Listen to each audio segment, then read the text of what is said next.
Hey loves, welcome or welcome back to my channel. If you are new here, my name is Faye, and today guys I'll be checking out 13 years old gets smoked after he was caught trying to carjack a security guard. And you guys, I'm super excited for this. If you're yet to subscribe to this channel, please consider subscribing. Give this video a massive thumbs up, comment, share, and all that good stuff. And without much ado, let's see what this video is all about. It was here on D Street Northwest, outside an office building, that 13-year-old Bernard Tony Jr. was shot and killed when he allegedly tried to carjack an off-duty federal security officer. It was around 10 Saturday night. Police say the officer was sitting in his car waiting for a shift to start when two juveniles told him to get out. A seventh grader? I was just talking about this on a radio show. No. Culture.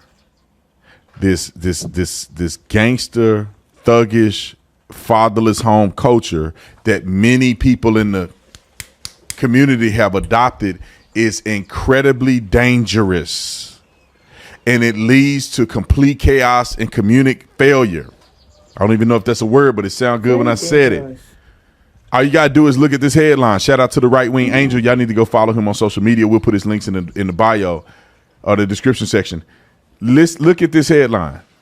Seventh grader shot and killed while trying to do what? Carjack an off-duty federal security officer in D.C. Now, I know for a fact right now, Benjamin Crump is already at a Motel 6 with a hooker after he went out here to try to defend this young boy. Now, of course, I'm joking. I don't know him to be at a Motel 6. You know, they'll be suing me, talking about, he said I was a you are a race hustling, ambulance chasing. All right, I'm gonna leave that alone. All right, let me get to the video because I think this is important to note. You're not gonna believe how this kid ended up getting shot, and the fact that this is just one of many things that a 7-year-old boy is doing. Roll the clip. It was here on D Street Northwest, outside an office building, that 13-year-old Bernard Tony Jr. 13. My boy is 13.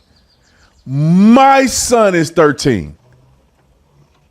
There is no way a 13-year-old should be doing any of this. It's impossible. 13, he's a baby. Was shot and killed when he allegedly tried to carjack an off-duty federal security officer. It was around 10 Saturday night. Police say the officer was sitting in his car waiting for a shift to start when two juveniles told him to get out. According to the report, one of the teens had his hand in his front waistband pocket as if he had a handgun. And as he was complying, the officer pulled a gun and shot Tony in the chest. And I know I can see the race hustlers right now. Oh, but you know what? I don't know the color of the officer, and I bet they won't show it because the officer probably black, working in that neighborhood, and end up shooting that boy. That's why they don't make a big deal out of it. However, and he could be white, but with what they're doing, it seems like he may be black because they would say a white officer did this and this and that. But I can hear him right now. Oh, he was just a kid, and he didn't even do nothing, and he didn't even have a gun. It's like somebody that patrol that area or that works in that area that knows anything about the area know that these boys ain't playing. 13-year-old, 14-year-old, 15-year-old, you can't tell the difference. A gun ain't got an age. You pull a trigger on it, a 3-year-old can pull it on it, a 90-year-old can pull it on it. It's still going, it can still kill you. It can still put you in a negative position. So, anywho, let me finish this clip. A second juvenile ran away. The off-duty officer's gun was the only one recovered from the scene. Guns, carjackings, 13-year-olds. And poor leadership. Recipe for tragedy. Two sources familiar with the investigation confirmed that Tony was arrested last May for a carjacking and robbery spree. This map shows the area where he allegedly committed 9 crimes in a 6-week period. News 4 reported he was 12 years old at the time. 9 crimes in 6 weeks all over the city. Jeez. 9 crimes in 6 weeks. That means this boy is committing almost a crime and a half a week. You know you can't do a half a crime. He's committing over a crime a week. All over the city. This is when you look at this map, this is far. This is a water source that go up the map How you do it? This way, there's a water source that go at the map from the top all the way down. So from here to here is a bridge that goes across a water channel. So this is not close.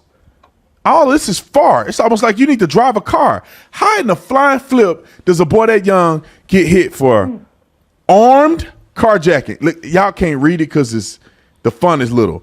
I'll read it for you. One charge at the top is armed carjacking.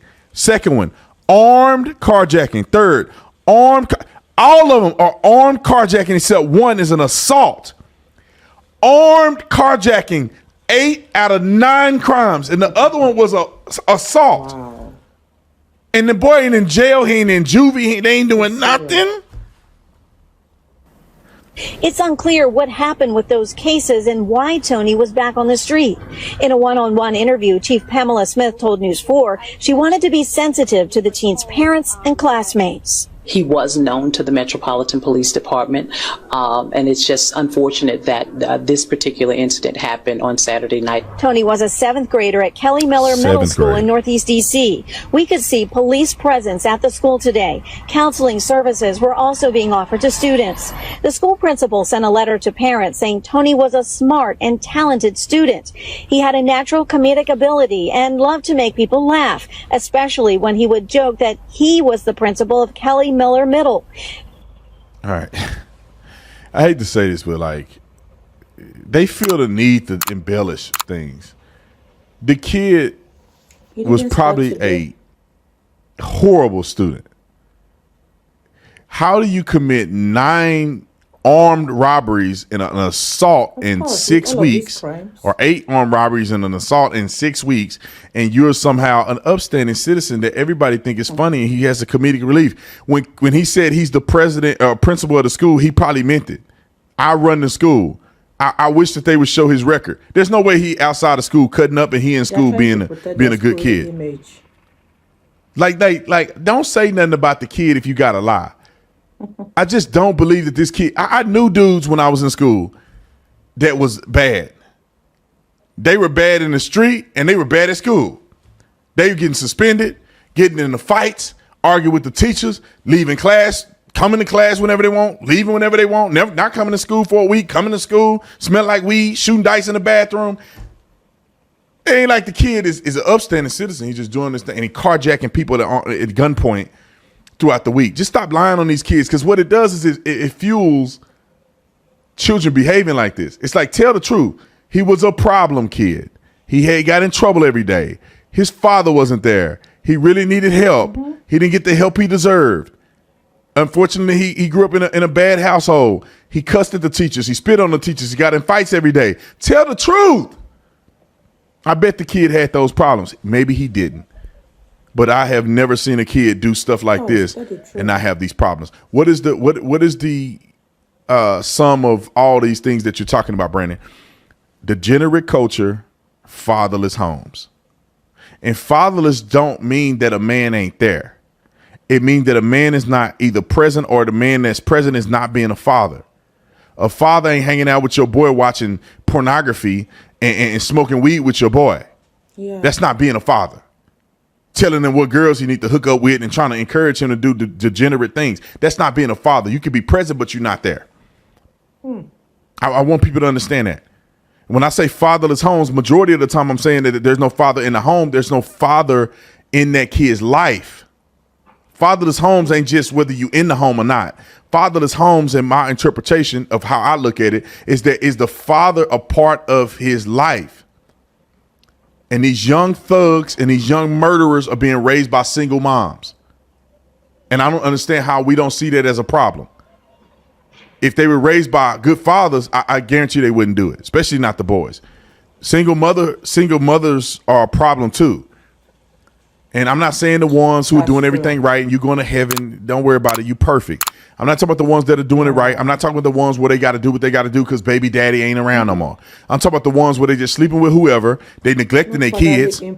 They're not even around their own kid. They got grandma raising their kid. They done had the kid because baby daddy don't want to be with them. Now she don't want her own kid. Don't take care of them. She go get her nails done, but don't do nothing for a kid. Get her hair done, kid. Breath stinking. He ain't brushing his teeth. Hair ain't never done. Don't have nice clothes, wearing the same shoes he's wearing 300 years ago. Keeping him from the daddy, not knowing who his daddy is. Like, these women are a problem. You laying up with your legs open, you have a kid, don't even take care of them. Then they turn into murderers. But we shouldn't say nothing because your body, your choice, and women are all perfect. Men, you a problem that ain't in your kid's life, and women, you a problem for just sleeping around with men that ain't gonna produce anything for these boys. And you knew it when you slept with him, that he wasn't nothing, because Sally told you he wasn't nothing. He ain't never been nothing. He didn't show you nothing. You just, he came over to hit, and now you think y'all in a relationship. And you want to have a baby because you think you're gonna fix him. And a lot of times these women that have babies like this is one of a few boys that they got from different men. And I'm not saying specifically that's this, but it's congruent to situations like this. All right, I'll see y'all on the next one. I got to get up out of here. Wow, you guys, that was such a pathetic one. I feel so sorry for the young man because obviously this boy is a product of bad parenting, bad home, and for crying out loud, he's just 13 and he barely knows what life is all about. But his parents, they totally failed him in this one. And it's very shocking to hear how many crimes he committed in 6 weeks. Like, where does he get his stamina from? Where does he get the energy from? I'm so sorry for this young man because as a mother, I don't even know how to process this kind of loss for a parent. But I believe the parent didn't do a good job with this boy, hence he turned out so bad. And the school trying to cover up for him. They're just trying to protect the image of their school and not say the truth. This is so bad, and oh my gosh, I enjoyed every minute of this video. Everything Officer Tatum said about bad parenting is so true, and this kind of behavior tends to stem from single mothers who do not want to be involved in raising their kids. They just dump the kids with their grandmother and not having to spend time with these children or even sit down to hear their kids out in terms of what they are feeling inside of them. This is so bad, and I had fun reacting to Officer Tatum. If you guys totally enjoyed watching, give this video a massive thumbs up, comment, share, and all that good stuff. And I'll see you guys in my next video. Bye, guys.